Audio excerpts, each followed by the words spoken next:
Primórdios da Emancipação. Em 1815, passara a colônia a ser o Reino do Brasil, em carta de lei de Dom João VI. O Rio de Janeiro tornou-se, desse modo, a sede da monarquia portuguesa. O soberano, reconhecido a terra que o asilara, dispensava ao Brasil os mais altos privilégios.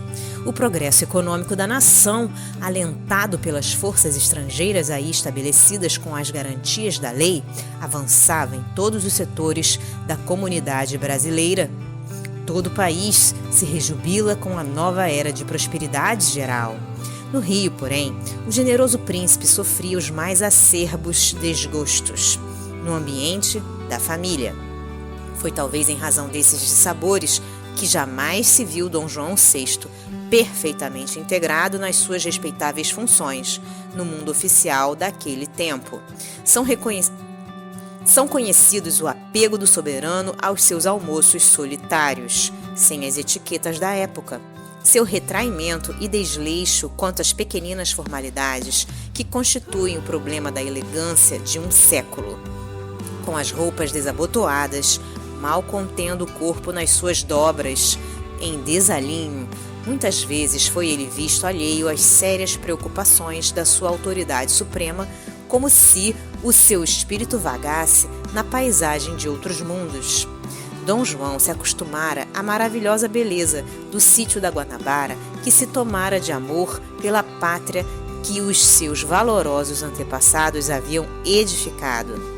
Enquanto Napoleão Bonaparte lia o Eclesiastes em meio dos seus infortúnios na ilha solitária de Santa Helena, para se convencer de que todas as glórias humanas não passam de vaidades e alucinação de espírito, o príncipe regente preferia fazer os seus passeios pelos arredores do Paço de São Cristóvão, esquecido das mentiras sociais da corte de Lisboa.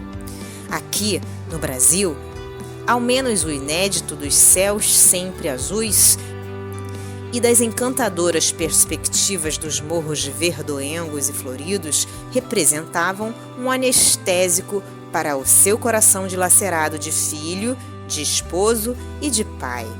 Suas preocupações se dividiam entre a mãe demente, a esposa desleal e incompreensível e o filho perdulário e estróina.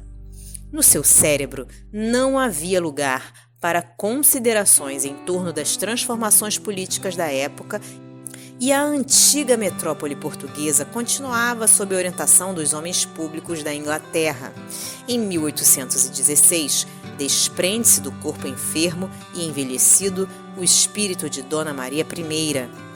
A rainha experimentara algo de lucidez nos seus derradeiros dias de supremas tribulações. Por muito tempo, contudo, esteve apegada às ilusões do seu trono, perseguida pelo vozerio das entidades desencarnadas em virtude de rigorosas sentenças de morte por insinuação dos seus confessores e dos seus ministros. As torturas da terra acompanham no além aqueles que as semearam na face do mundo, pelo que o calvário da infeliz soberana não terminou com os seus últimos dias no orbe terrestre. No ano seguinte, casou-se o príncipe Dom Pedro com a arquiduquesa Leopoldina da Áustria. Alma sensível e delicada, essa princesa europeia foi trazida ao Brasil de acordo com as determinações do mundo invisível para colaborar na realização dos elevados projetos de Ismael e dos seus mensageiros. Somente o seu coração, doce e submisso, poderia suportar resignadamente as estroinices do esposo em um dos períodos mais delicados da sua vida, sem provocar escândalos que acarretariam atraso na marcha dos acontecimentos previstos. A esse tempo, em todas as cortes da Europa, sopra fortemente o vento do liberalismo, pressagiando o fim do poder absoluto.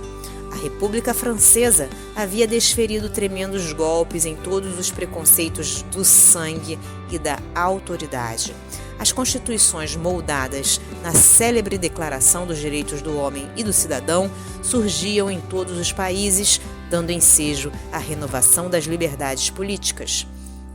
Depois da morte de Dona Maria, Portugal não se resigna à situação de subalternidade a que o conduziria a caprichosa vontade de Dom João VI, perseverando em permanecer no Brasil e prepara todos os elementos para a insurreição contra a ditadura despótica de Beresford, em cujas mãos inábeis de administrador se encontrava o poder.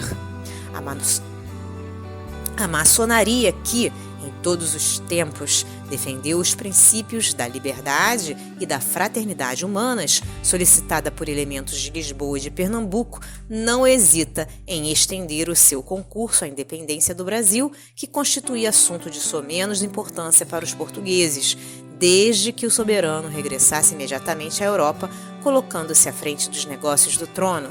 A verdade, todavia, é que os pernambucanos exaltados não esperam a solução dos processos pacíficos e exacerbados os antigos ódios entre brasileiros e portugueses, que já haviam levado Recife e Olinda à guerra fratricida, promoveram a Revolução de 1817, na qual se sacrificaram tantas vidas.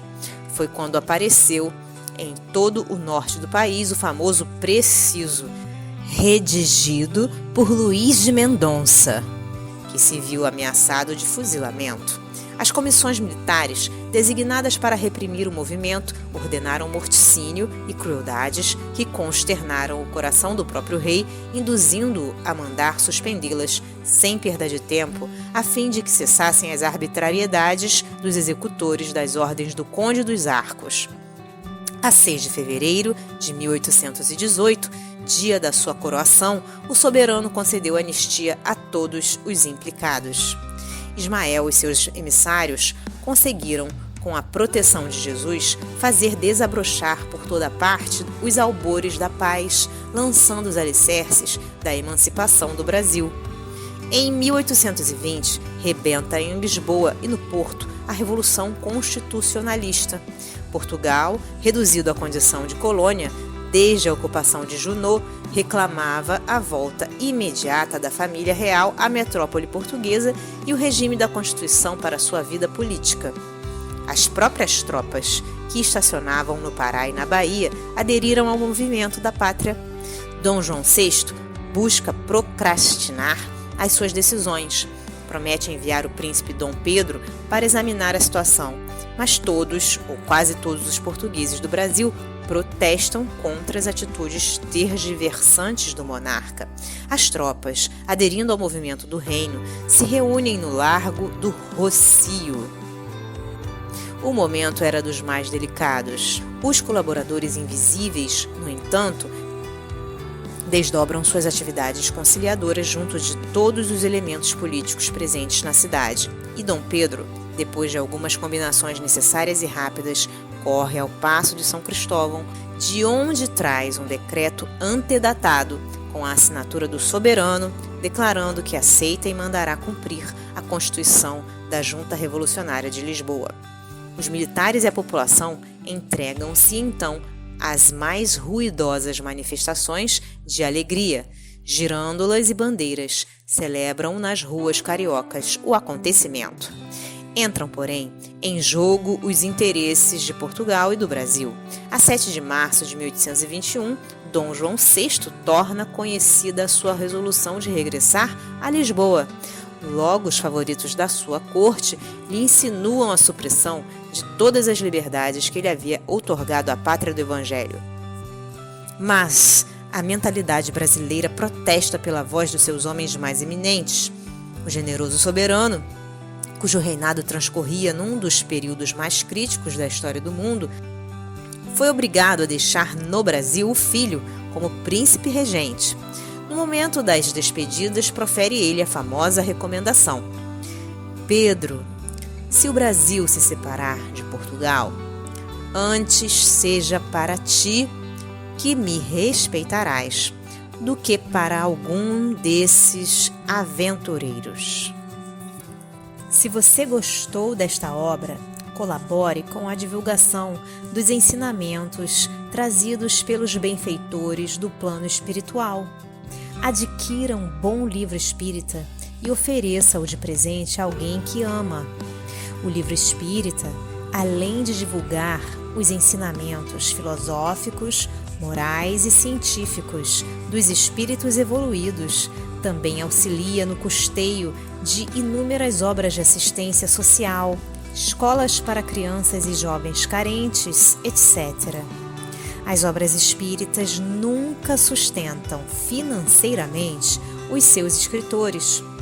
Estes são abnegados trabalhadores na seara de Jesus, em busca constante da paz no reino de Deus. Adaptação do texto do Espírito Irmão W. Porque nós somos cooperadores de Deus. Paulo, Primeira Epístola aos Coríntios, capítulo 3, versículo 9.